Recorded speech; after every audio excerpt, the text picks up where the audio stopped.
ನಮಸ್ಕಾರ ಸ್ನೇಹಿತರೆ. ನಾಳೆ ಶುಕ್ರವಾರ ಜನವರಿ 10 ವೈಕುಂಠ ಏಕಾದಶಿ ಇರುತ್ತೆ. ಅಷ್ಟಕ್ಕೂ ವೈಕುಂಠ ಏಕಾದಶಿ ಅಂತ ಅಂದರೆ ಏನು? ವೈಕುಂಠ ಏಕಾದಶಿ ಇತಿಹಾಸ ಏನು?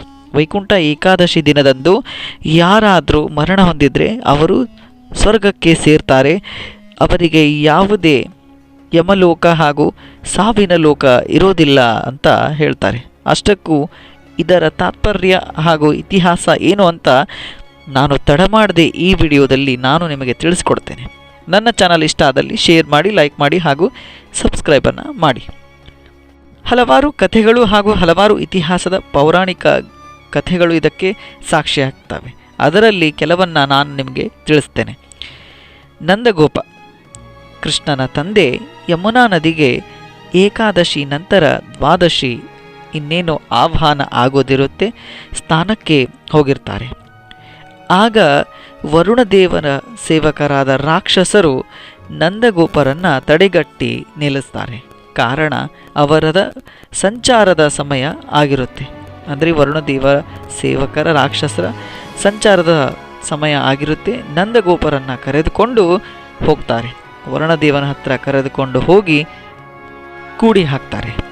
ಇತ್ತ ಗೋಪಾಲದ ಕುಲದವರೆಲ್ಲ ನಂದಗೋಪನನ್ನು ಹುಡುಕಿಕೊಂಡು ಬರ್ತಾರೆ. ಕಾರಣ ಸ್ನಾನಕ್ಕೆ ಹೋದಂತಹ ನಂದಗೋಪ ಇನ್ನೂ ಬಂದೇ ಇಲ್ಲ ಅನ್ನೋ ಕಾರಣಕ್ಕೆ ಯಮುನಾ ನದಿ ಹತ್ರ ಹೋಗಿ ನೋಡ್ತಾರೆ. ಅಲ್ಲಿ ನಂದಗೋಪ ಕಾಣೋದಿಲ್ಲ.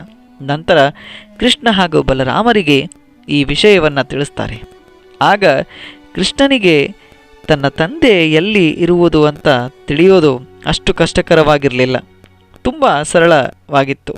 ಅದೇ ರೀತಿ ಕೃಷ್ಣ ತಡ ಮಾಡದೆ ವರುಣದೇವನ ಲೋಕಕ್ಕೆ ತೆರಳುತ್ತಾನೆ. ನಂತರ ವರುಣದೇವನ ಲೋಕಕ್ಕೆ ತೆರಳಿದ ನಂತರ ವರುಣದೇವನಿಗೆ ಶ್ರೀಕೃಷ್ಣ ಯಾರೆಂದು ತಿಳಿಯುವುದು ಕೂಡ ಅಷ್ಟು ಕಠಿಣವಾಗಿರಲಿಲ್ಲ. ಸಾಕ್ಷಾತ್ ಶ್ರೀಕೃಷ್ಣನೇ ಬಂದು ನಿಂತಾಗ ತನ್ನ ಅಪರಾಧಕ್ಕೆ ಕ್ಷಮೆಯನ್ನು ಕೇಳ್ತಾನೆ.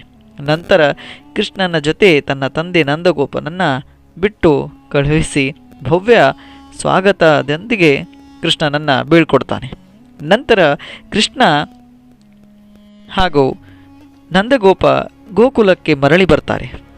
ತನ್ನ ತಂದೆ ಆದಂತಹ ನಂದಗೋಪ ತನ್ನ ಮಗನ ಬಗ್ಗೆ ಹಲವಾರು ವಿಷಯಗಳನ್ನು ತುಂಬ ಖುಷಿಯಿಂದ ಹೇಳ್ತಾನೆ.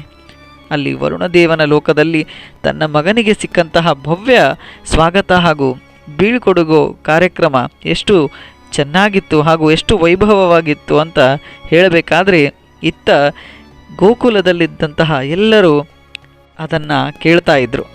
ನಂತರ ನಂದಗೋಪನಿಗೆ ಎಲ್ಲರೂ ಹೇಳ್ತಾರೆ, ಆ ಒಂದು ಭವ್ಯತೆಯನ್ನು ನಾವು ನೋಡಬೇಕು. ಕೃಷ್ಣ ಸಾಕ್ಷಾತ್ ದೇವರ ಸ್ವರೂಪ, ಆದರೆ ನಾವು ಇಲ್ಲಿವರೆಗೂ ನಾವು ನೋಡೇ ಇಲ್ಲ ಅಂತ ಅಂಗಲಾಚಿ ಬೇಡ್ಕೊಳ್ತಾರೆ. ಆಗ ಕೃಷ್ಣ ಒಂದು ವಿಧಾನವನ್ನು ಹೇಳ್ತಾನೆ. ಕೃಷ್ಣ ಗೋಕುಲದಲ್ಲಿದ್ದಂತಹ ಎಲ್ಲರಿಗೂ ಯಮುನಾ ನದಿಯ ಬ್ರಹ್ಮಕುಂಡದಲ್ಲಿ ಮಡುವಿನಲ್ಲಿ ಸ್ನಾನ ಮಾಡಿ ಮುಳುಗಿ ನೀವು ಬನ್ನಿ, ನಂತರ ನಿಮಗೆ ಸ್ವರ್ಗದ ದರ್ಶನ ಆಗುವುದು ಅಂತ ಹೇಳ್ತಾನೆ. ಅದೇ ರೀತಿ ಎಲ್ಲರೂ ಕೂಡ ಯಮುನಾ ನದಿಯ ಬ್ರಹ್ಮಕುಂಡದ ಮಡುವಿನಲ್ಲಿ ಮುಳುಗಿ ನಂತರ ಸ್ವರ್ಗದ ದರ್ಶನವನ್ನು ಪಡಿತಾರೆ. ಇದು ಕೂಡ ವೈಕುಂಠ ಏಕಾದಶಿಯ ಒಂದು ಇತಿಹಾಸಕ್ಕೆ ಸಂಬಂಧಪಟ್ಟಿರುವಂತಹ ಒಂದು ಪೌರಾಣಿಕ ಕಥೆಯಾಗಿದೆ. ಹಾಗೂ ಬ್ರಹ್ಮದೇವರ ನೆಲೆ ಕೂಡ ಬ್ರಹ್ಮಲೋಕ, ವಿಷ್ಣುದೇವರ ನೆಲೆ ವೈಕುಂಠ ಹಾಗೂ ಮಹೇಶ್ವರ ಶಿವನ ನೆಲೆ ಕೈಲಾಸ. ಆದರೆ ವಿಷ್ಣುದೇವರ ನೆಲೆ ವೈಕುಂಠದಲ್ಲಿ ಯಾವುದೇ ಕಷ್ಟ ಕಾರ್ಪಣ್ಯಗಳು ಇರೋದಿಲ್ಲ, ಯಾವುದೇ ನರಕದ ದರ್ಶನ ಅಲ್ಲಿ ಕಾಣೋದಿಲ್ಲ. ಸ್ವರ್ಗದ ಬಾಗಿಲು ಅದಾಗಿದೆ ಅಂತ ಹೇಳ್ತಾರೆ. ಮುಖ್ಯವಾಗಿ ವೈಕುಂಠ ಏಕಾದಶಿ ದಿನ ಮರಣ ಹೊಂದಿದಂತಹ ವ್ಯಕ್ತಿಗೆ ಯಾವುದೇ ಸಾವಿನ ಲೋಕ ಹಾಗೂ ನರಕದ ಲೋಕ ಇರೋದಿಲ್ಲ.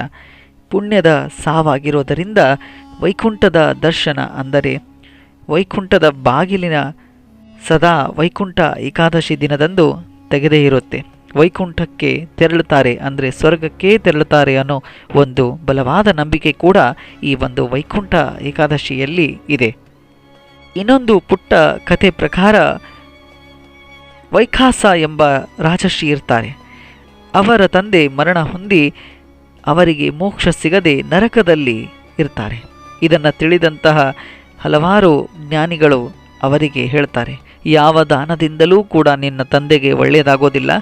ಮಾರ್ಗಶಿರ ಶುಕ್ಲ ಏಕಾದಶಿ ದಿನದಂದು ನೀನು ಉಪವಾಸ ವ್ರತವನ್ನು ಮಾಡು, ಆಗ ನಿನ್ನ ತಂದೆಗೆ ಸ್ವರ್ಗ ಲಭಿಸುತ್ತದೆ ಅಂತ ಒಂದು ಉಪಾಯವನ್ನು ಹೇಳ್ತಾರೆ. ಇದನ್ನು ತಿಳಿದಂತಹ ವೈಖಾಸ ರಾಜರ್ಷಿ ಉಪವಾಸವನ್ನು ಮಾಡಿ ತನ್ನ ತಂದೆಗೆ ಸ್ವರ್ಗವನ್ನು ಲಭಿಸೋ ಹಾಗೆ ಮಾಡ್ತಾರೆ. ಆ ಉಪವಾಸ ಮಾಡಿದ ದಿನವೂ ಕೂಡ ವೈಕುಂಠ ಏಕಾದಶಿಯೇ ಆಗಿದೆ. ಇನ್ನೊಂದು ಪೌರಾಣಿಕ ಕಥೆಯ ಪ್ರಕಾರ ಸಮುದ್ರ ಮಥನ ನಂತರ ದೇವತೆಗಳು ಅಮೃತವನ್ನು ಪಡಿತಾರೆ. ಈ ಅಮೃತವನ್ನು ಎಲ್ಲ ದೇವತೆಗಳು ಹಂಚಿಕೊಳ್ತಾರೆ. ಈ ದಿನ ಅಂದರೆ ವೈಕುಂಠ ಏಕಾದಶಿಯ ದಿನ ದೇವತೆಗಳು ಸಮುದ್ರ ಮಥನದ ನಂತರ ಅಮೃತವನ್ನು ಹಂಚಿಕೊಂಡಂತಹ ದಿನ ಅಂತ ಕೂಡ ಕರೀತಾರೆ. ಹಾಗೂ ಏಕಾದಶಿ ಹಾಗೂ ವೈಕುಂಠ ಏಕಾದಶಿ ದಿನದಂದು ಯಾವುದೇ ಅಕ್ಕಿಯಾಗಲಿ ಅಥವಾ ಅನ್ನವಾಗಲಿ ಸೇವಿಸಬಾರ್ದು ಅಂತ ಹೇಳ್ತಾರೆ. ಕಾರಣ ವಿಷ್ಣುದೇವ ಮುರಾನ್ ಎಂಬ ರಾಕ್ಷಸನನ್ನು ಕೊಲ್ತಾನೆ. ನಂತರ ಆ ಮುರಾನ್ ಅಕ್ಕಿ ಹಾಗೂ ಇನ್ನಿತರ ಧಾನ್ಯಗಳಲ್ಲಿ ಹೋಗಿ ಸೇರಿಕೊಳ್ತಾನೆ.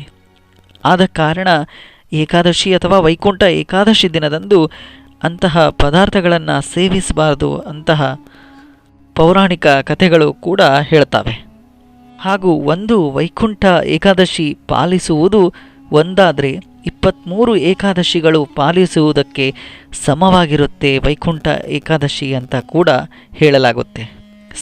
ಸ್ನೇಹಿತರೆ, ಅದೇನೇ ಆಗಿರಲಿ, ಏಕಾದಶಿ ಹಾಗೂ ವೈಕುಂಠ ಏಕಾದಶಿಯ ಒಂದು ಇತಿಹಾಸ ಹಾಗೂ ಅದರ ಪೌರಾಣಿಕ ಕಥೆಗಳನ್ನು ಕೇಳಿದ್ರೆ ಎಲ್ಲದಕ್ಕೂ ಕೂಡ ಕಾರಣ ಇದ್ದೇ ಇರುತ್ತೆ ಹಾಗೂ ಉದ್ದೇಶನೂ ಕೂಡ ಇರುತ್ತೆ. ಅದೇ ರೀತಿ ವೈಕುಂಠ ಏಕಾದಶಿ ದಿನದಂದು ಸ್ವರ್ಗದ ಬಾಗಿಲು ತೆಗೆದಿರುತ್ತೆ ಹಾಗೂ ವೈಕುಂಠವನ್ನು ಸೇರ್ತಾರೆ ಅಂತ ಹೇಳ್ತಾರೆ. ಆದರೆ ಒಂದು ಮಾತ್ರ ಸತ್ಯ, ಸಹಜ ಸಾವು ಹಾಗೂ ಆಕಸ್ಮಿಕ ಸಾವಿಗೆ ಅದು ಕಾಲ ಇದ್ದರೆ ಮಾತ್ರ ಸೇರ್ತಾರೆ.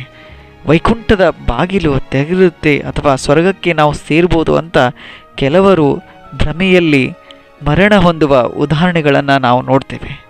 ಅದು ಆಗಬಾರ್ದು. ಇದು ವೈಕುಂಠ ಏಕಾದಶಿಗೆ ಸಂಬಂಧಪಟ್ಟಿರುವಂತಹ ಪೌರಾಣಿಕ ಇತಿಹಾಸದ ವಿಡಿಯೋ ಆಗಿದೆ. ಮುಂದಿನ ವಿಡಿಯೋದಲ್ಲಿ ನಾನು ಹೊಸ ಮಾಹಿತಿ ಜೊತೆ ಮತ್ತೆ ನಾನು ನಿಮಗೆ ಸಿಗ್ತೇನೆ.